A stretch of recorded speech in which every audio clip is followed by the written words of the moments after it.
Que Dieu soit béni. Le Seigneur m'a mis à cœur de partager rapidement sur la paternité de Dieu.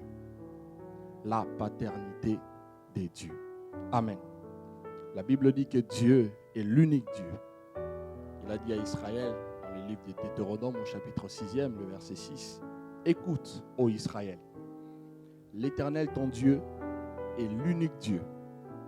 Tu aimeras le Seigneur ton Dieu de tout ton cœur, de toute ton âme, de toute ta force et de toute ta pensée. » Et le Dieu que nous vénérons, le Dieu que nous adorons, et autour de qui nous sommes réunis ce soir, la Bible dit de lui qu'il est en même temps le Père de tous. Et la bonne nouvelle que nous découvrons aussi au travers de ces versets, c'est que non pas seulement qu'il est le Père de tous, mais il est aussi au-dessus de tous. Et il est parmi tous et en tous. La paternité de Dieu. Et lorsque nous parlons de la paternité, nous faisons allusion à un état et également aux différentes qualités liées à un Père. Alléluia. Et Dieu étant notre Père, a également des qualités de Père. Alléluia. Et c'est qui un Père? Par définition, un Père, c'est celui qui a des enfants. Il peut avoir des enfants biologiques, ou encore des enfants adoptifs. Donc c'est pour cela que je me permets de dire qu'un père, c'est celui qui a des enfants physiques. Ils peuvent être biologiques ou encore adoptifs, n'est-ce pas? Et Dieu, étant un père, a aussi des enfants. Si tu es là, je crois de tout mon cœur que tu es un enfant de Dieu. Et si tu ne l'es pas encore devenu, je t'invite à le devenir très rapidement. La condition est simple. Il suffit juste de recevoir Jésus-Christ dans ton cœur comme ton Seigneur et ton Sauveur personnel. Alléluia. Le livre de Jean, chapitre 1, le verset 12, le verset est clair. La Bible dit que la parole de Dieu est venue chez les siens ne l'ont pas reçue. Mais à tous ceux qui l'ont reçue, à tous ceux qui ont cru en cette parole qui a été envoyée par Dieu le Père, ceux-là sont devenus donc enfants de Dieu. Alléluia. Donc nous qui avons cru en la parole de Dieu, nous sommes des enfants de Dieu. Par conséquent, Dieu est notre Père. Alléluia. Et Dieu a un fils, le fils unique, ou encore le fils, le seul fils de Dieu, c'est Jésus-Christ. Je ne vous apprends peut-être rien. Mais en même temps, Dieu a aussi des fils adoptifs. Et nous avons été adoptés par Dieu. Voilà pourquoi l'apôtre Paul, sous l'inspiration de l'Esprit de Dieu, pourrait dire dans le livre de Romains au chapitre 8e, à partir du verset 15, il pourrait dire que vous n'avez pas reçu un esprit de servitude pour être encore dans la crainte. Mais nous avons donc reçu le Saint-Esprit qui est un esprit d'adoption par lequel nous crions « Abba, Père ». Et le Saint-Esprit lui-même que nous avons reçu dans nos cœurs rend témoignage à notre esprit ou encore à notre conscience que nous sommes donc enfants de Dieu. Et il va plus loin dans le livre de Galates, chapitre 4, le verset 6, en disant « Puisque donc vous êtes fils, Dieu nous a envoyé l'esprit de son Fils, par lequel nous crions « Abba, Père ». Donc nous qui avons reçu Jésus-Christ et nous qui avons aussi reçu le Saint-Esprit, nous sommes devenus enfants de Dieu. Par conséquent, Dieu, l'unique Dieu, créateur de toutes choses, est devenu notre Père. Amen. Je me fais comprendre jusqu'à là. Deuxièmement, un père, quand on parle de père, on voit également un créateur d'une œuvre ou encore d'un ouvrage. On voit également un inventeur. Et le Dieu que tu pries et le Dieu que nous prions est le créateur de toutes choses. La Bible dit de lui dans le livre de Genèse, vous connaissez certainement ces choses, que Dieu est à l'origine de la création. Et lorsque nous parlons de la création, nous voulons tout simplement dire que Dieu est celui qui a la capacité et le pouvoir d'amener à l'existence du néant. Il va prendre le néant, du néant, il va amener des choses à l'existence. Et ce sont des choses qui n'existent point selon les hommes. Mais ces choses existent selon Dieu et en Dieu. Alléluia. C'est pour cela que l'apôtre Paul nous dit dans le livre de Romains au chapitre 1er, le verset 20, il dit en effet les perfections invisibles de Dieu, sa puissance éternelle et sa divinité se démontrent à l'œil nu lorsque nous les considérons dans son ouvrage. Lorsque nous regardons le soleil, nous voyons la divinité de Dieu, nous voyons la grandeur de Dieu. Lorsque nous regardons les étoiles, lorsque nous regardons la lune, lorsque nous regardons les eaux, lorsque nous regardons la terre, le sol sur lequel nous marchons, lorsque nous regardons la végétation, lorsque nous regardons les animaux, lorsque tu te regardes aussi toi-même, tu te rends compte que tu es donc le résultat ou encore le fruit de la création de Dieu. Par conséquent, Dieu est aussi un Père. Un Père, c'est aussi un créateur, un inventeur, quelqu'un qui amène du néant des choses à l'existence comme si elles étaient là. Amen. Et lorsqu'on parle de créateur, de Père, pardon, on voit également celui qui est à la base d'une certaine doctrine. On voit également celui qui est à la base d'un certain courant d'ombre, d'un certain courant d'idées. C'est pour cela que d'ailleurs, quand vous remarquerez, vous connaissez peut-être ces choses, on parle d'Hippocrate comme étant le père de la médecine. Pourquoi? Parce que c'est lui qui a mis en place un certain nombre d'idées qui aujourd'hui, au travers desquelles, je dirais, naquit la médecine. Et Dieu aussi, en tant que Père, a également une doctrine. Dieu aussi, en tant que Père, est également à la base d'un courant d'idées, si ce n'est les idées ou encore les valeurs du royaume. C'est pour cela que dans le livre de Jean, au chapitre 12e, on va les lire rapidement, le verset 48 et le verset 49, la Bible dit ceci. Je vais prendre le verset 49 et le verset 50 directement. La Bible dit, « Car je n'ai point parlé de moi-même, mais le Père qui m'a envoyé, c'est lui qui m'a prescrit ce que je dois dire et annoncer. » Ce que je devrais dire, ça c'est le Seigneur Jésus qui parle. Il dit des choses que je vous ai annoncées, des choses que j'ai proclamées. La parole ou encore l'évangile que je vous ai apporté n'est pas un évangile qui vient de moi, n'est pas une doctrine qui vient de moi. Cette doctrine, elle vient donc du Père. Et le verset 50, il dit, je sais que son commandement est la vie éternelle. C'est pourquoi les choses que je dis, je les dis comme les pères me les a dites. Ah, vous ne lisez même pas avec moi. Jean chapitre 12, verset 49 au verset 50. Dieu est aussi un Père parce qu'il est à la base de l'évangile. Dieu est aussi un Père parce qu'il est à la base de la saine doctrine. Dieu est aussi un Père parce qu'il est à la base des valeurs du royaume. Alléluia. Quatrième définition qu'on peut donner d'un Père. Un Père, c'est aussi un modèle. Un Père, c'est aussi une référence. Un Père, c'est aussi un repère. Un Père, on peut l'imiter. Et un Père influence. Et le Dieu que nous prions est un Père parce qu'il est aussi notre modèle. Modèle dans la sainteté, modèle dans la vérité, modèle dans la grâce, modèle dans l'humilité, modèle dans la perfection, modèle dans l'amour, comme on nous l'a enseigné pendant ces jours, ici même à l'église. Et le Seigneur dit dans le livre de Jean, chapitre 5e, à partir du verset 17, il dit, tout ce que je fais, je le vois faire au Père. En réalité, je suis un imitateur du Père. Le Père est mon modèle. Dieu est mon modèle. Tout ce que je produis comme œuvre, tout ce que je produis comme action, n'a de source qu'en Dieu qui est le Père. Alléluia. Un Père, c'est aussi un modèle. Un Père, c'est aussi une référence.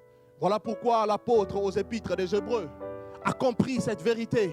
En nous disant dans le livre de Hébreux, chapitre 1er, le verset 3e, il dit, le Fils, en parlant de Jésus-Christ, est donc le reflet de la gloire de Dieu, mais aussi l'empreinte ou encore la marque de sa personne. En gros, ce que est Jésus, ce que est le Fils, n'est rien d'autre que le résultat du Père. Alléluia. Et la dernière définition que je peux donner du Père, je nous amène quelque part, ne vous inquiétez pas.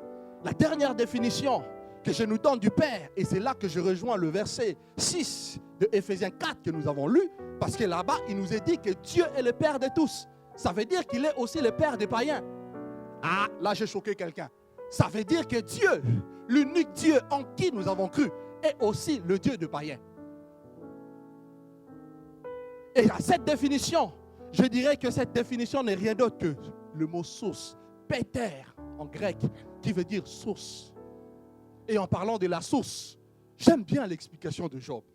Job dit dans le livre de Job, justement, chapitre 32, le verset 8e, il dit en réalité dans l'homme c'est l'esprit, qui est le souffle du Tout-Puissant, qui lui donne l'intelligence. Ah, dis-moi maintenant, est-ce que le païen a un souffle de vie ou pas? Ah, est-ce que toi qui crois, tu as un souffle de vie ou pas? Donc Dieu est aussi ton Dieu, parce que tu as cru, mais il est aussi le Dieu des païens, parce qu'ils ont le souffle de Dieu qui provient de l'Éternel. Et dans Job, chapitre 33, verset 4e, il dit en effet, le Saint-Esprit m'anime et le souffle du Tout-Puissant. Il dit, le Saint-Esprit m'a créé et le souffle du Tout-Puissant m'anime. Donc chaque être humain qui vit possède donc un souffle qui est le souffle de Dieu. Voilà pourquoi Salomon, sous l'inspiration de Dieu, par la sagesse qui lui a été donnée, nous dit dans le livre d'Ecclésiaste, au chapitre 8e, le verset 8, il dit en réalité, il dit l'homme n'est pas le maître de son souffle pour pouvoir le retenir. Il n'est pas le maître de son souffle. Donc, chrétien ou pas, tu n'es pas le maître de ton souffle. Et qui est le maître de ton souffle si ce n'est ta source? Qui est le maître de ta source, de ton souffle, si ce n'est Dieu, le Père? C'est pour cela que Jésus lui-même va conclure, va mettre le sceau à cette parole, comme étant Dieu, étant notre source, en disant, il faut que vous fassiez, vous qui avez cru à ma doctrine, des choses extraordinaires. Pourquoi? Afin que vous ressembliez à votre Père qui est dans le ciel. Lui qui s'est donc levé son soleil sur le bon et sur le méchant. Aïe, aïe, aïe. C'est pour cela, juste une parenthèse, ceux qui comprennent le principe de Dieu, certains principes qui sont inscrits dans notre conscience, ceux qui les comprennent et qui les mettent en pratique, voient impérativement la main de Dieu, qu'ils soient païens ou chrétiens. C'est pour cela que Jésus est appelé le principe de la création de Dieu. Celui qui comprend le principe de Dieu et les met en pratique, jouit forcément de la main de Dieu, voit forcément la main de Dieu. C'est pour cela que Christ réprimande l'Église en disant, mais les enfants de ce siècle sont plus sages et plus avisés à l'égard de leurs semblables que le sont des enfants de lumière. Pourquoi? Parce que les enfants de ces siècles ont compris et ont connu le principe de Dieu. Et Jésus souffre en disant, pourquoi eux réussissent et vous qui étiez censés être à la tête, vous êtes à la queue? Tout simplement parce que non pas seulement que vous n'avez pas compris le principe de Dieu, mais aussi les chrétiens ont Dieu. Tu imagines, tu mets en pratique le principe de Dieu. Par-dessus tout, tu as Dieu lui-même, l'instigateur de ces principes. Quelle bénédiction et quelle grâce. Et lorsque nous parlons de pères, d'une manière générale, il y en a 3 sortes de pères, je dirais. Vous avez des pères biologiques, comme je l'ai dit tout à l'heure. Je veux dire des pères physiques. Ils peuvent être des pères biologiques ou encore adoptifs. Et chacun de nous, tel que nous sommes bien assis, bien habillés, bien parfumés, nous avons tous un père. Alléluia. Alléluia. Vous avez aussi des pères spirituels, n'est-ce pas? Et même en parlant de pères spirituels, je vais nuancer. Il y a 2 sortes de pères spirituels. La première sorte de pères spirituels, c'est ceux qui nous engendrent dans la foi. C'est ceux qui nous amènent au Seigneur Jésus-Christ. Et l'apôtre Paul dit d'eux dans le livre de 1 Corinthiens au chapitre 4, le verset 15. Il dit, même si, Corinthiens, vous avez 10 000 maîtres en Christ, vous n'avez cependant pas plusieurs pères. Pourquoi? Parce que c'est moi qui vous ai engendré par l'évangile. Donc nous avons des personnes qui nous engendrent dans la foi, qui nous engendrent dans le royaume de Dieu. Eux, ils sont des pères spirituels. Et vous avez également la deuxième sorte de pères spirituels, ce sont ceux-là qui n'étant pas forcément engendrés, qui n'est pas forcément ton géniteur spirituel, mais qui va te prendre dans une position et t'introduire dans ta destinée. Et aussi, ils sont des pères spirituels. Et l'apôtre Paul l'explique aux Galates, le livre des Galates au chapitre 4e, le verset 19, pour ceux qui écrivent et qui veulent aller loin. Il dit, mes enfants, pour qui je prouve encore des douleurs d'enfantement, jusqu'à ce que Christ soit formé en vous. En réalité, il voulait parler de l'état spirituel, de la maturité spirituelle. Je souffre encore jusqu'à ce que vous atteigniez la stature de la mesure parfaite de Christ. Je souffre encore pour vous amener à la maturité. Je souffre encore pour que vous soyez introduits dans votre destinée prophétique. Et lorsqu'on atteint la dimension de la maturité spirituelle selon Dieu, c'est comme ça que toi aussi tu peux devenir père, c'est-à-dire source. C'est ainsi que toi aussi tu peux devenir père, c'est-à-dire que Dieu te donnera la capacité de pouvoir engendrer. C'est ce qu'il est écrit dans le livre de 1 Jean, chapitre 2, le verset 12. L'apôtre Jean dit, je vous écris père, parce que vous avez connu celui qui est dès le commencement. En réalité, vous vous êtes associé au Père, vous vous êtes associé à Dieu. Par conséquent, Dieu vous rend capable de pouvoir aussi engendrer. Et la troisième sorte de Père, c'est Dieu le Père que je veux nous prêcher ce soir. Alléluia. Est-ce que je me fais comprendre? C'est une exhortation, en même temps une prédication, en même temps un enseignement. Dieu le Père. Alors Dieu en tant que Père a quelques qualités. C'est ce que nous allons essayer de voir rapidement. Et puis nous allons prier. La première qualité, Dieu en tant que Père, frères et sœurs, je veux vraiment nous amener là. Ouvrons grandement nos cœurs et aussi nos oreilles. Dieu en tant que Père, Dieu aime ses enfants. On nous a prêché encore ces dimanches sur l'amour, comment c'était fort, comment c'était profond. Je pense et je crois de tout mon cœur que chacun a eu sa part. Alléluia.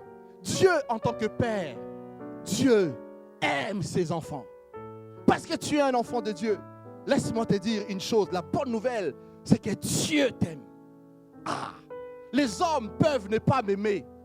Mes parents biologiques peuvent me détester. Mes frères peuvent me rejeter, comme fut le cas de Joseph en Israël et par la suite en Égypte. Mon entourage peut m'abandonner, mais Dieu ne m'abandonne pas et Dieu m'aime. Et la bonne nouvelle, frère, c'est que Dieu t'aime au-dessus, par-dessus de tes erreurs. Dieu ne t'aime pas par rapport à ce que tu es, par rapport à ce que je dirais tu fais. Non, Dieu t'aime par rapport à ce que tu es. Il t'aime malgré tes erreurs. Il t'aime malgré tes fautes. Il t'aime malgré tes faiblesses. Il t'aime tel que tu es.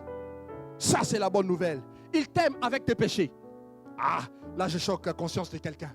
Dieu t'aime malgré tes péchés. Dieu t'aime malgré tes erreurs. Dieu nous aime. Ça, c'est la bonne nouvelle. La paternité de Dieu.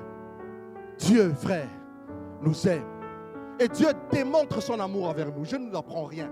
La Bible dit que Dieu prouve son amour envers nous. Mon Dieu, j'aime ces versets. En sorte que lorsque nous étions encore pécheurs, sans loi impie, Jésus-Christ est mort à notre place. Voilà la preuve de l'amour de Dieu.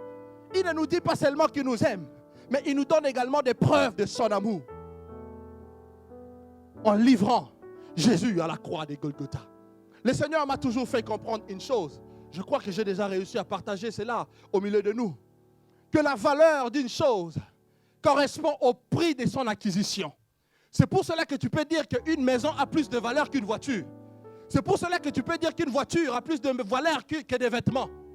C'est pour cela, je ne sais pas, tu peux dire que ces chaises ont plus de valeur qu'un stylo. Pourquoi? Ce n'est pas à cause de la grandeur de cette chaise, parce que si je ramène un petit diamant, on va s'en rendre compte que le petit diamant a plus de valeur que la chaise. Mais c'est à cause du prix de son acquisition. Et le fait que Dieu ait démontré son amour en nous donnant Jésus-Christ, cela revient tout simplement à dire que ma vie a la valeur de Dieu lui-même. Parce qu'il n'y a eu aucun ange ne pouvait payer le prix pour mon rachat. Aucun, je ne sais pas moi, esprit, que ce soit esprit pur ou encore esprit impur, ne pourrait payer le prix pour mon rachat. Aucun animal ne pourrait payer le prix pour mon rachat. Mais pour que Dieu me démontre son amour, Dieu s'est donné lui-même. En gros, Dieu voulait tout simplement me dire, et aujourd'hui, Dieu passe aussi par moi pour te dire que ta vie a la valeur de Dieu lui-même. Et l'apôtre Pierre dit, vous savez, frères et sœurs, ce n'est pas par de l'or ou par de l'argent, par des choses périssables, que Dieu vous a racheté de votre vaine manière de vivre, que vous avez hérité de vos parents. Ah, on a hérité des mauvaises choses de nos parents. Mais Dieu nous a rachetés par le sang de son Fils bien-aimé. Ce sang a plus de valeur, frère, que l'or. Ce sang a plus de valeur que l'argent. Dieu, en tant que Père, nous aime. Et il ne s'arrête pas seulement au sacrifice.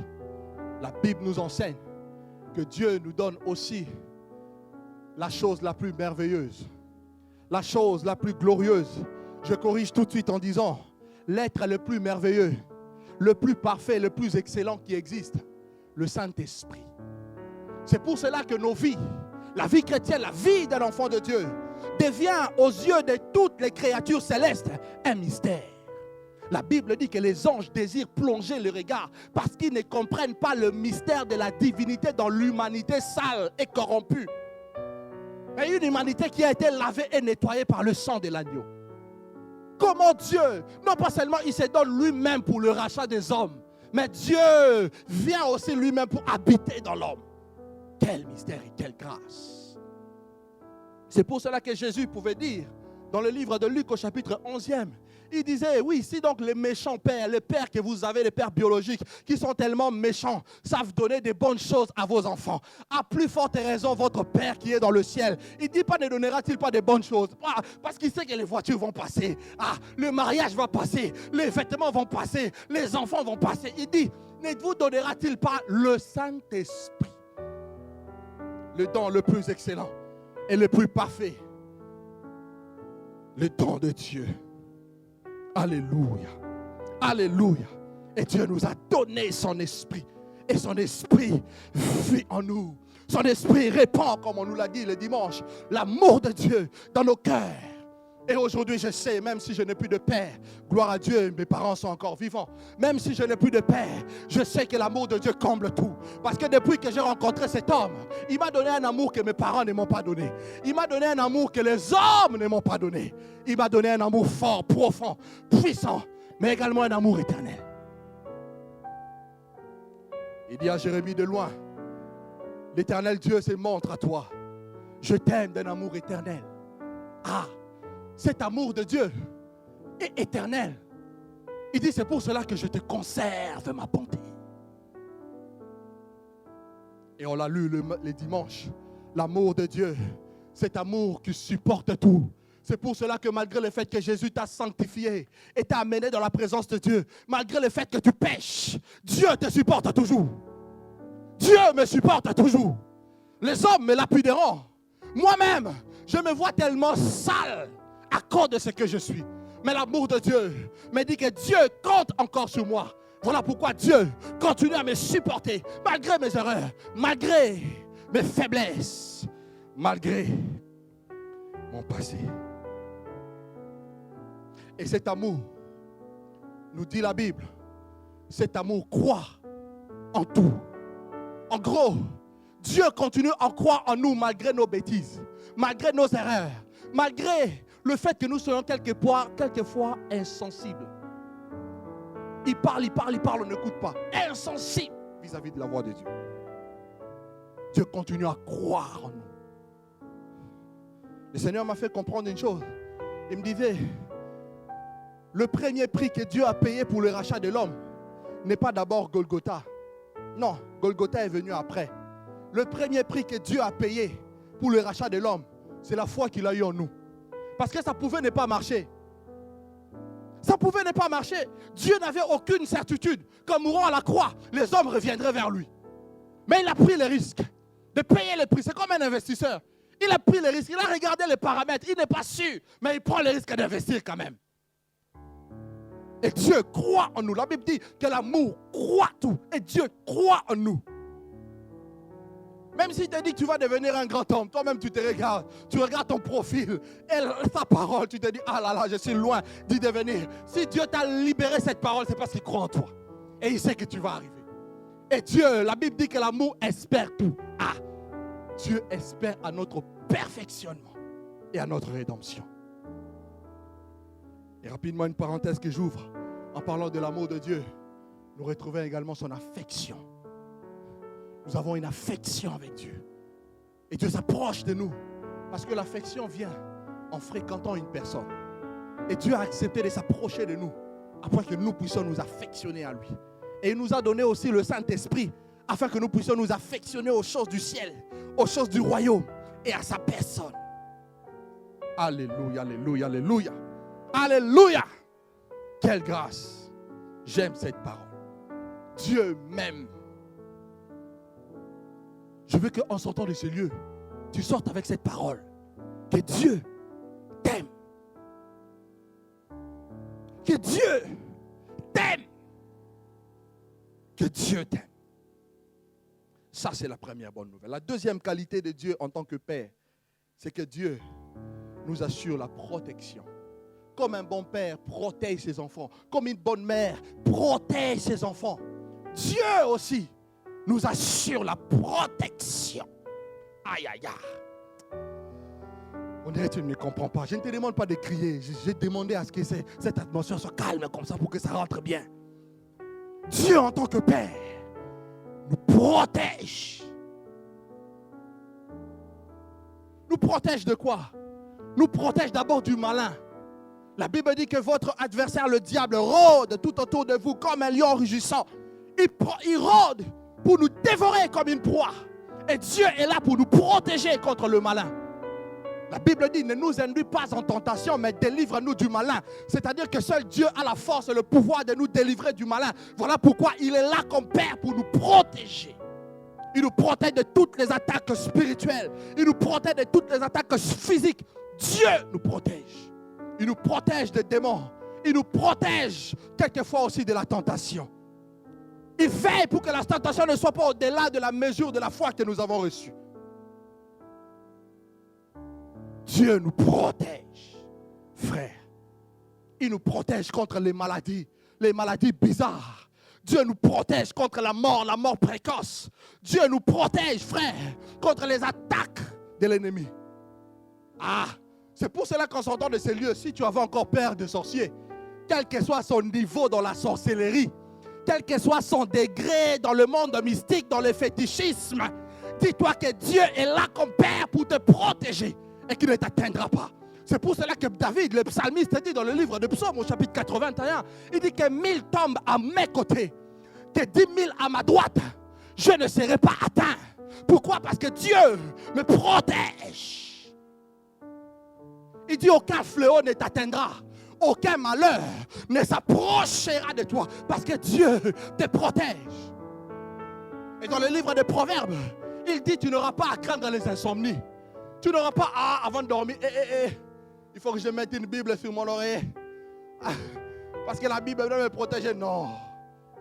Dieu dit quand tu iras te coucher, tu n'auras à craindre aucun mal. Et quand bien même tu te coucheras, ton sommeil sera doux comme celui d'un enfant. Pourquoi? Car l'Éternel sera ton assurance. Et il préservera ton pied de toute embûche. Pourquoi as-tu peur? Il te protégera aussi de tous les hommes qui veulent ton malheur. De tous les hommes qui veulent ta chute. De tous ceux qui te veulent voir écraser. Dieu te protégera. C'est pour cela que David pourrait dire, l'Éternel est ma lumière et mon salut. De qui aurais-je peur? Le Seigneur est le soutien de ma vie. De qui aurais-je crainte? Il te protège de la peste. Il te protège. Quelquefois, si vous savez aussi que Dieu frappe, est-ce que vous le savez? Ah, vous êtes tellement calme aujourd'hui. Hein? On dirait que vous ne savez pas que Dieu aussi frappe. J'ai cette image de l'ange qui est passé en Égypte pour frapper l'Égypte. Mais parce qu'il y a l'amour du Père, au travers du sang qui était sur le poteau, de la maison des Israélites. L'ange est passé. Il avait dit, si je frappe ici, je ne retournerai plus au ciel. Je subirai le sort de l'autre là. Il faut que je passe. Dieu nous protège. Dieu aussi nous protège des accidents. Dieu nous protège des accidents. Tu peux tomber là, tu sors là et tout ça, tu voulais tomber. L'ange te porte même si tu ne le vois pas. Et tu tombes bien. Ça t'évite d'aller à l'hôpital. Dieu t'a protégé. Tu es en train de conduire. Nous, on a vécu ça. Franchement, ce jour-là, c'était la mort. Mais le nom de Dieu était là. La Bible dit que le nom de Dieu est une tour forte. Le juste s'y réfugie et se trouve en sécurité. Pendant que ces camions-là, vers 3 heures du matin, arrivaient avec une vitesse vertigineuse, on savait que c'était la fin pour nous. Mais Dieu n'avait pas dit son dernier mot. On a crié dans nos cœurs Jésus. Le camion, frère, s'est arrêté. Comment? Je ne sais pas vous expliquer. Certainement Dieu avait dépêché un ange pour nous protéger. Selon qu'il est écrit que l'ange de l'Éternel campe autour de tous ceux qui le craignent afin de les arracher au danger. J'aime cette parole. Dieu te protège. Et une des missions, frères, et un des rôles des anges, selon Hébreux chapitre 1, verset 14, ils sont là pour exercer un ministère, non pas seulement spirituel, mais ils sont là aussi pour nous protéger. Ils sont là aussi pour nous garder. C'est pour cela que quand tu prendras un avion, que Dieu me donne la force. Il faut que je dorme même quand il y aura des trous d'air. Parce que les anges de Dieu seront là. La Bible dit qu'il ne permettra pas que ton pied heurte contre une pierre. Il va ordonner à ses anges de te porter comme un enfant. Dieu protège ses enfants.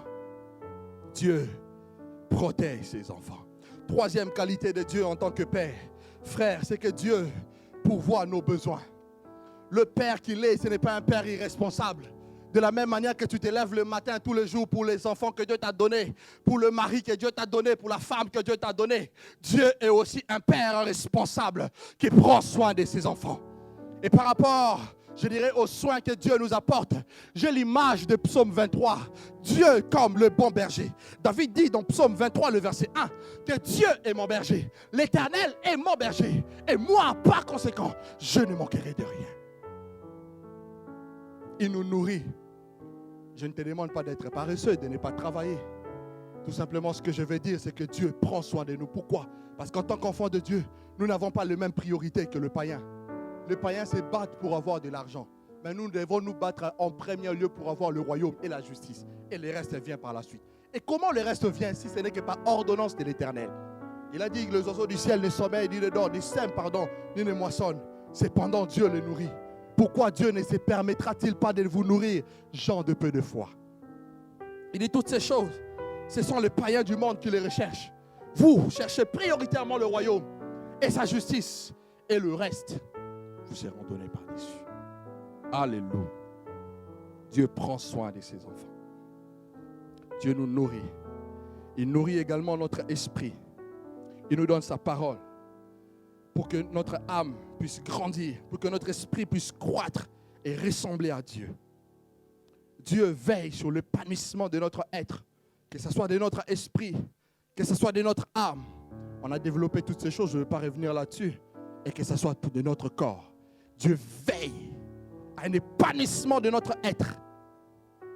C'est pour cela qu'il restaure notre âme par sa parole, par son esprit et par sa présence.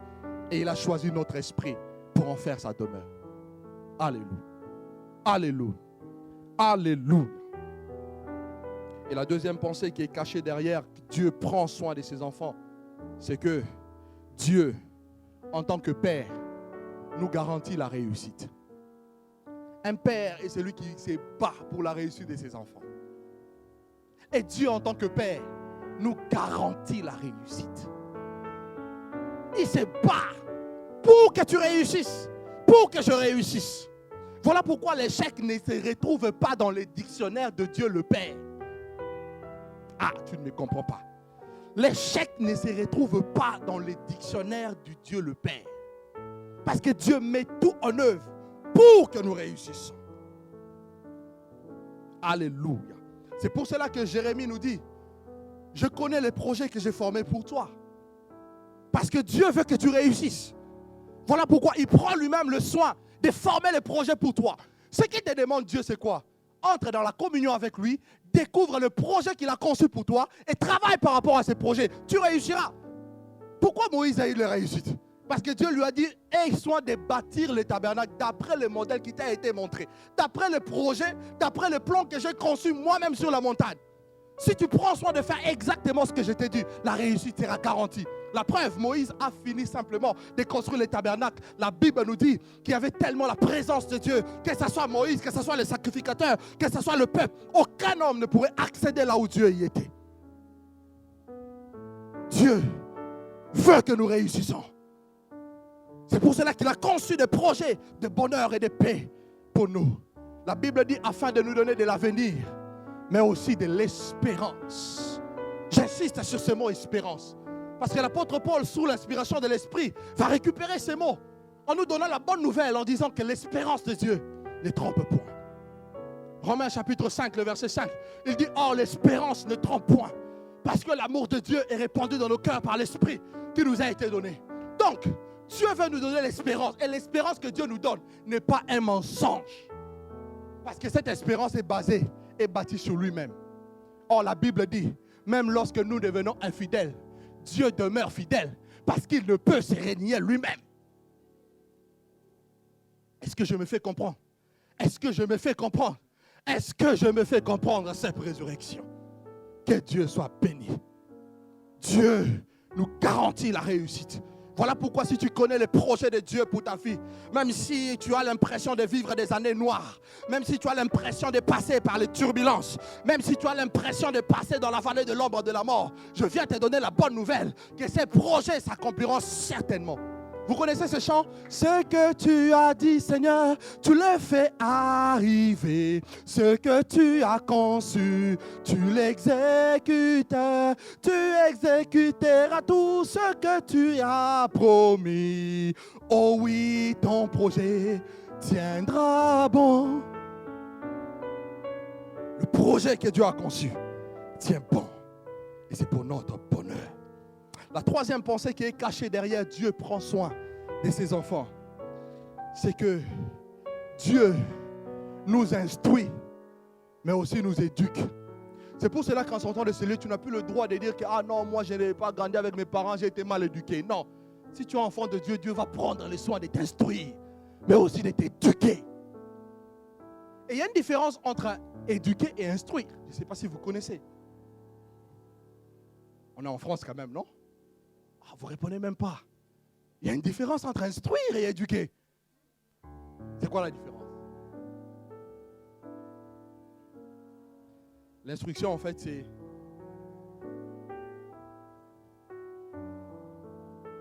Oui, c'est ça. Que Dieu bénisse le frère Ted. Est-ce qu'on peut acclamer pour le frère Ted quand même? Il a répondu. Alléluia. Dieu nous donne l'instruction, la connaissance. Dieu se charge de nous donner la connaissance. C'est pour cela que malgré le fait que nous avons la foi en lui, la Bible dit ajoutez à la foi la connaissance. Et cette connaissance, elle vient de Dieu. Parce qu'une connaissance qui vient de l'homme va te donner l'orgueil. Alléluia. Ah ben moi je connais toute la Bible. Moi je connais tous les versets de la Bible. Tu es orgueilleux. Mais la connaissance qui vient de Dieu te maintient dans l'humilité. La Bible dit que c'est lui qui doit se glorifier de connaître Dieu. Et de savoir que Dieu est celui qui exerce la justice. Ah, la connaissance en réalité de Dieu, l'instruction de Dieu nous conduit à vivre une vie de justice, de droiture et de sainteté. Et par rapport à l'éducation, Dieu effectivement donne tout le moyen nécessaire, frère, pour que nous puissions nous développer, que ce soit sur le plan intellectuel, que ce soit sur le plan mental, que ce soit sur le plan moral, sur le plan psychologique. Dieu veut que nous puissions nous développer. Voilà pourquoi il prend le soin de nous éduquer et nous inculquer les valeurs du royaume. La Bible dit, instruire l'enfant la voie qu'il doit suivre. Et quand il sera adulte, il ne s'en détournera pas. Nous sommes des enfants de Dieu. Dieu prend soin de nous nourrir, de nous donner sa parole, afin que nous puissions grandir dans la foi et que nous puissions ne pas nous détourner. Et 2 Timothée chapitre 3, le verset 16, la Bible dit que toute écriture, c'est-à-dire toute doctrine, tout enseignement qui a été inspiré par l'Esprit, a pour but premièrement de nous enseigner. Deuxièmement, de nous convaincre. Troisièmement, de corriger là où ça n'allait pas. Si j'avais l'habitude de frauder, ça corrige. Et par la suite, ça m'instruit. La Bible dit dans la justice, j'aime le verset 17, afin que l'homme de Dieu Je préfère mettre enfant de Dieu parce que l'homme de Dieu enfle les gens. Afin que l'enfant de Dieu, afin que le disciple de Dieu soit accompli et propre à toute bonne œuvre. Alléluia. Alléluia. Et la dernière pensée qui est cachée derrière Dieu prend soin de ses enfants. C'est que Dieu nous donne un héritage. Un vrai père pense non pas seulement à l'avenir de ses enfants, mais aussi à son départ. Si je m'en vais, si le Seigneur m'a enlevé au travers de la mort, qu'est-ce que je laisserai à mes enfants? Et Dieu, en tant que Père, nous lègue un héritage. Non pas seulement qu'il les prépare, mais également il les lègue. Je vais parler de l'héritage préparé. Et l'héritage préparé n'est rien d'autre que le royaume. L'héritage préparé n'est rien d'autre que la félicité. L'héritage préparé n'est rien d'autre que la gloire éternelle dans la présence de Dieu. Et l'apôtre Pierre dit, sous l'inspiration de l'Esprit, dans le livre de 1 Pierre au chapitre 1er, le verset 3, j'aime ces textes. Il dit, béni soit Dieu, le Père de notre Jésus-Christ, de notre Seigneur Jésus-Christ, qui, selon sa miséricorde, alléluia, nous a régénérés pour une espérance vivante par la résurrection de Jésus-Christ d'entre les morts et nous a donné un héritage. Aïe, aïe, aïe. Dieu nous a donné un héritage qui ne peut ni se corrompre, ni s'essuyer, ni se flétrir. Un héritage qui nous est réservé dans le ciel. Un héritage que le diable ne peut pas détruire. Un héritage que les démons ne peuvent pas détruire. Un héritage que les hommes ne peuvent pas détruire. Mais je vais te dire qui peut le détruire. C'est toi-même. Tu ne m'as pas bien répondu. Il n'y a que toi-même qui peux détruire cet héritage. Un héritage que la teigne ne peut atteindre. Un héritage que les sauterelles ne peuvent ronger. Un héritage que le lion ne peut dévorer. Cet héritage est dans le ciel. Et l'apôtre Paul dit, je prie Dieu, ayant entendu parler de l'amour de Dieu qui anime vos cœurs, je prie le Père, afin qu'il vous donne un esprit de sagesse et de révélation dans sa connaissance. Je prie pour qu'il illumine les yeux de votre cœur, afin que vous sachiez d'abord quelle est l'espérance qui s'attache à son appel. Et deuxièmement, quel est l'héritage que Dieu réserve à ceux qui ont été sanctifiés par le sang de l'agneau. Il y a donc un héritage, frère. Dieu, en tant que Père, nous réserve le ciel comme héritage. Et de la même manière que la mort d'un parent, les enfants se battent pour l'héritage. Jésus est mort, mais lui, il est ressuscité. Nous qui sommes enfants, nous devons nous battre pour aller au ciel. Si tu avais compris, tu allais acclamer Dieu. Tu n'as pas compris. Si tu avais compris, tu allais acclamer Dieu. Les enfants se battent pour avoir un héritage. Parce que l'héritage en question leur est donné par un testament. Mais le nôtre frère est aussi mort et nous a laissé un testament immuable que rien et personne ne peut détruire. Voilà pourquoi nous devons nous battre pour avoir notre héritage. Et deuxièmement, Dieu nous donne aussi un héritage matériel, un héritage physique. La Bible dit que ce n'est pas au père, aux Corinthiens, l'apôtre Paul, il dit aux Corinthiens, ce n'est pas au père d'amasser pour les enfants. Mais ce n'est pas aux enfants, d'amasser pour le père, comme c'est le cas en Afrique, comme c'est le cas dans les pays pauvres, parce que les parents ont échoué. Malheureusement, ce sont les enfants qui doivent payer le pot cassé. Non, la Bible dit que c'est au père d'amasser pour les enfants. L'ordre ne peut pas être renversé. Et Dieu, en tant qu'un vrai père, Dieu aussi amasse pour nous, afin que nous puissions avoir des richesses sur la terre aussi, et que nous soyons heureux, et que nous vivons une vie épanouie et bénie. Je suis biblique dans ce que je dis. J'ai pris mon temps toute la nuit hier de lire la Bible. J'ai pris le temps. La Bible dit, dans Ecclésiaste chapitre 2, le verset 26, certains d'entre vous connaissent. La Bible dit que Dieu donne à l'homme qui lui est agréable la sagesse, l'intelligence et la joie. Mais il donne également aux pécheurs le soin de recueillir et d'amasser afin de donner à l'homme qui lui est agréable. Aïe, aïe, aïe. C'est pour cela que nous avons à voir certaines choses sans effort. Parce que Dieu lui-même marche au devant de nous. Et il nous précède. Je finis par deux pensées. Quatrième chose que nous devons retenir de Dieu en tant que Père. Ça ne va pas vous plaire. Ça ne va pas me plaire. Moi-même, quand je l'ai reçu, ça ne m'a pas plu. Mais je vais le dire quand même. Dieu en tant que Père, il châtie ses enfants. Ah, là, il n'y a pas d'amen. Là, pas de bénédiction maintenant. Pas de bénédiction. C'est le châtiment. Dieu en tant que Père nous châtie aussi. Salomon dit que la folie est attachée au cœur de l'enfant. Et seule la verge de la correction l'éloignera. Et en tant qu'enfant, nous sommes quelquefois aussi insensés. En tant qu'enfant, le mal est attaché à nous. Et il faut la verge de la correction, qui n'est rien d'autre que les châtiments pour nous éloigner de cela. Et Hébreux chapitre 5, le temps est parti. Hébreux chapitre 12, à partir du verset 5 jusqu'au verset 11, si vous avez un peu de temps à la maison, lisez. L'apôtre dit que comme un père châtie celui qui aime, l'Éternel aussi châtie ses enfants. Il dit si nous sommes exempts du châtiment de Dieu, ça veut dire que nous sommes donc les enfants illégitimes et non des fils. Or, nous l'avons lu au début, que nous sommes donc des fils de Dieu par le Saint-Esprit qui vit en nous. Donc, nous sommes les fils de Dieu. Et en tant qu'enfants de Dieu, nous devons subir le châtiment de Dieu. Et après, il donne le but du châtiment. Il dit le but du châtiment, lorsque Dieu nous châtie, premièrement, ce n'est pas pour nous. Le châtiment ne nous fait pas du bien. Quand Dieu nous punit, ça ne nous fait pas du bien. C'est d'abord un sujet de tristesse. C'est d'abord un sujet de douleur. C'est d'abord un sujet, oh là là, on boude quelquefois, on boude Dieu. Moi, ça m'arrive de bouder Dieu. Je me prêche d'abord à moi-même. Ça m'arrive de bouder Dieu. Parce que Dieu a fait ceci, je ne prierai pas pendant 2 jours. Mais après, tu te rends compte que c'est toi qui es perdant. Dans cette décision-là, c'est toi qui es perdant. Tu sèches, oh. Tu sèches, oh. Et tu deviens colérique. Même quand un enfant ne fait rien, hey, toi, viens ici. Oh, l'enfant ne t'a rien fait.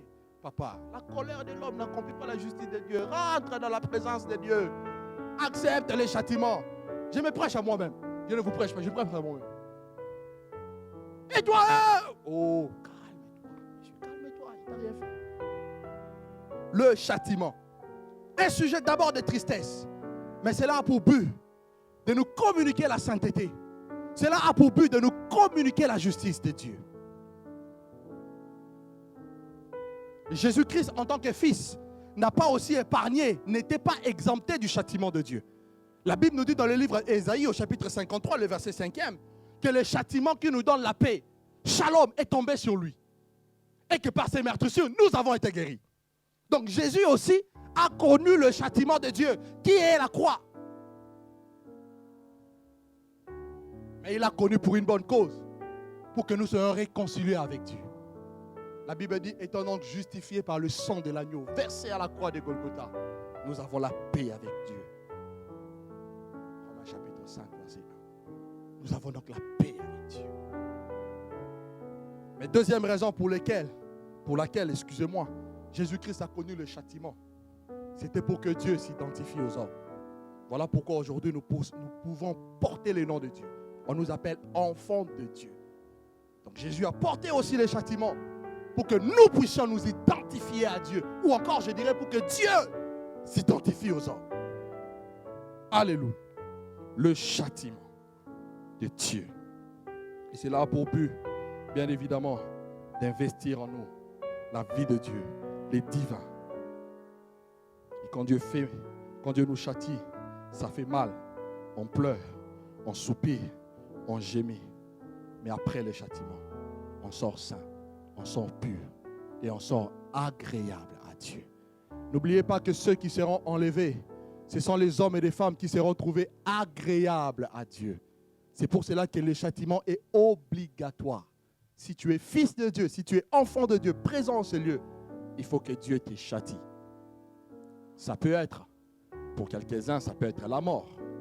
Dieu peut permettre la mort d'un proche. Et monsieur m'a posé la question dimanche, moi je ne peux pas croire.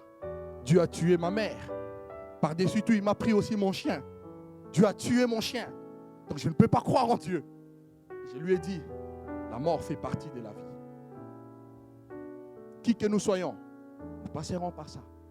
Et tant que tu ne comprendras pas que la mort fait partie de la vie, tu vivras tout le temps dans la frustration, dans l'angoisse. Et tu finiras en enfer. Les séparations font partie de la vie. Dieu peut permettre la séparation des meilleurs amis, de meilleurs frères. Dieu peut permettre la séparation. pour un but. On le voit avec Lot et Abraham. Alléluia. D'autres, Dieu peut t'imposer la stérilité, comme il a fait avec tous les descendants d'Abraham. Abraham lui-même, Isaac et Jacob. Eux tous, ils avaient un même lien, la stérilité. Lisez bien la Bible, hein. Je ne raconte pas n'importe quoi. Dieu les a imposé la stérilité. Ça, c'est un châtiment. Ah oui. Le temps me manquerait pour donner beaucoup d'exemples. Et cinquième qualité de Dieu en tant que Père, j'ai fini par là. Ça, certainement, ça va vous réjouir. Certainement, ça va vous réjouir. Dieu en tant que Père bénit ses enfants. Ah. Dieu bénit ses enfants. J'ai dit que Dieu en tant que Père bénit ses enfants. C'est pour cela que personne ne peut te maudire. Personne ne peut te maudire. On nous l'a dit, bénir, ça veut dire du bien. Proclamer des bonnes choses, déclarer des bonnes choses. C'est ça le mot bénir. Bénir n'est pas l'argent. On peut avoir l'argent et être maudit. On peut avoir bâti une famille entre guillemets heureuse et être maudit. On peut occuper des postes, des grandes responsabilités dans un État, comme malheureusement c'est le cas de la plupart des chefs d'État qui nous gouvernent. Mais ils sont dans la malédiction. Regardez leur vie après leur règne. Regardez leur lignée après leur règne. Parce que Dieu dit, je maudirai ceux-là qui se détournent de moi jusqu'à la 4e génération. Regardez leur vie après leur règne. Parce qu'ils sont dans la malédiction. La bénédiction, c'est d'abord une parole. Et Dieu, en tant que Père, bénit ses enfants. Dieu permettra, je reviendrai un jour, si Dieu le veut. Je parlerai aussi de l'influence que nous, en tant que Père, nous pourrons avoir sur nos enfants. C'est pour cela que si nous sommes là en tant qu'enfants, nous devons impérativement être en paix avec nos parents. Impérativement. Parce qu'une malédiction qu'un parent libère, si elle a de cause, même Dieu n'a pas le pouvoir de l'enlever. Voilà la bonne nouvelle. Même le pasteur n'a pas le pouvoir de l'enlever. Les maires, le président n'a pas le pouvoir de l'enlever. Pourquoi? Parce que Dieu respecte les autorités. Personne n'a dit à Jacob, lisez bien la Bible. Dieu n'a jamais dit à Jacob, appelle tes enfants, je vais parler sur eux.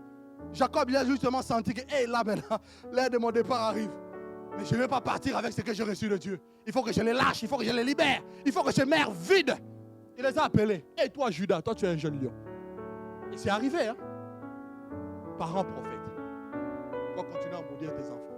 Quand les biens vont dominer en France, ici seront les numéro 1 en France, il ne faut pas... Parce que quand on sort de la chaudière, toi, tu es un grand homme. Tout le monde te fléchira les genoux devant toi. Ça paraît de la blague. Mais ça arrivera. Certainement. Je sais de quoi je parle. Dieu en tant que Père bénit ses enfants et il le prouve à l'aube de la création. La Bible appelle Adam le fils de Dieu. Quand vous lisez la généalogie de Jésus dans le livre de Luc au chapitre 2, Adam est le fils de Dieu. Et Dieu l'a béni en tant que fils. La Bible dit que Dieu dit soyez féconds. Multipliez-vous. Remplissez la terre. Assujettissez cela et dominez. Dieu l'a démontré à l'aube de la création. Il a béni. Et Jésus-Christ étant sur la terre investi du pouvoir divin et représentant le Père lui-même, a béni aussi le sien. L'évangile de Matthieu nous raconte une histoire. On ramène vers Jésus les enfants. Les disciples qui étaient tellement jaloux. Ils voulaient tellement que Jésus soit leur propriété. Ils vont commencer à chasser les enfants. Jésus dit, oh les amis, calmez-vous. Laissez venir à moi les enfants. Car le royaume de Dieu appartient à ceux qui leur ressemblent. Et la Bible dit que Jésus-Christ les bénit. Dieu bénit ses enfants. Cette bénédiction a été détruite par le péché. Et toutes les fois que malheureusement nous tombons dans le péché d'une manière volontaire, cette bénédiction est anéantie. C'est pour cela que la mort de Jésus-Christ à la croix a eu plusieurs effets.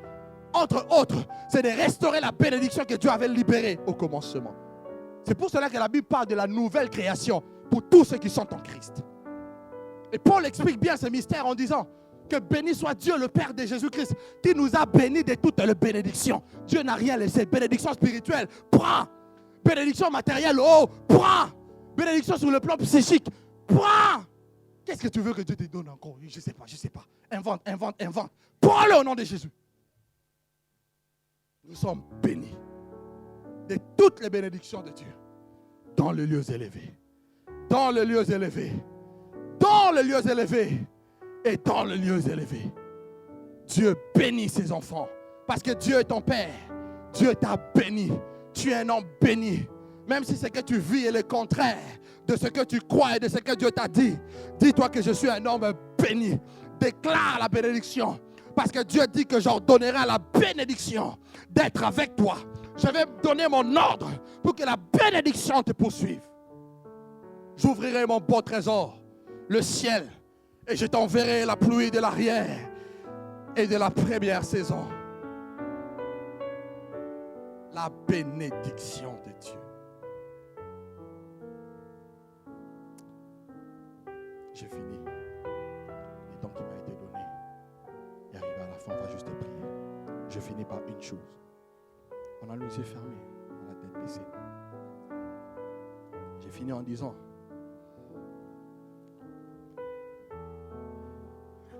à la notion de la paternité, nous voyons également la famille. Donc nous sommes dans la famille de Dieu.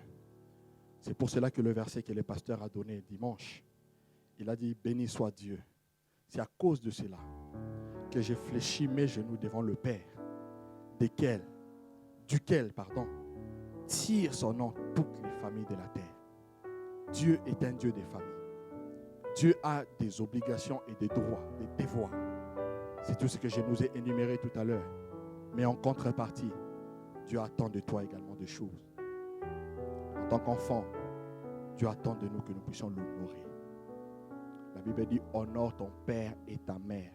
Il s'agit bien évidemment de l'honneur que nous devons à nos parents biologiques ou encore physiques. Mais Dieu en tant que Père doit être honoré. C'est pour cela que dans ta vie de tous les jours, tu dois apprendre. Si tu ne l'avais pas encore appris, tu dois apprendre à honorer Dieu. Tu dois apprendre à respecter Dieu. Quand je dis honorer Dieu, c'est dans tous les domaines de notre vie. Dans la foi, dans la sainteté, dans le ministère, dans les finances que Dieu nous donne. La Bible dit, honore le Seigneur avec les prémices de tes revenus. C'est alors que tes greniers seront remplis. C'est alors que tes greniers seront remplis. Nous devons apprendre à honorer Dieu. Dieu en tant que Père, nous devons le craindre. Dieu en tant que Père, nous devons le respecter. Dieu en tant que Père, nous devons le vénérer. Dieu en tant que Père, nous devons le sanctifier. Alléluia. Alléluia. Tendre Père, je t'adore.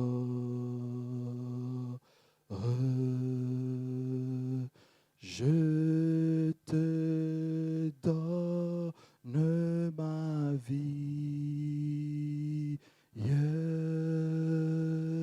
Je t'aime. Tant nous chantons tendre Père, je t'adore. Je te donne ma vie. Je t'aime. Encore une fois, nous chantons tendre Père, je t'adore. Je te donne ma vie. Oui, je t'aime.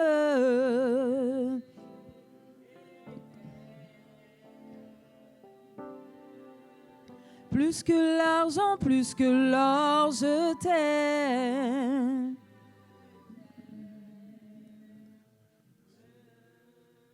Plus que ma vie, plus que tout, je t'aime.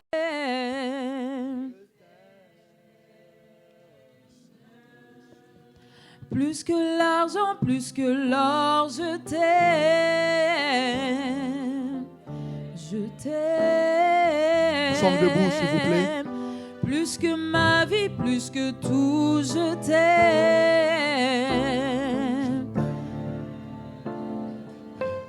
Kouraba sakata ba ba ba ba ba ba. Oui, je t'aime.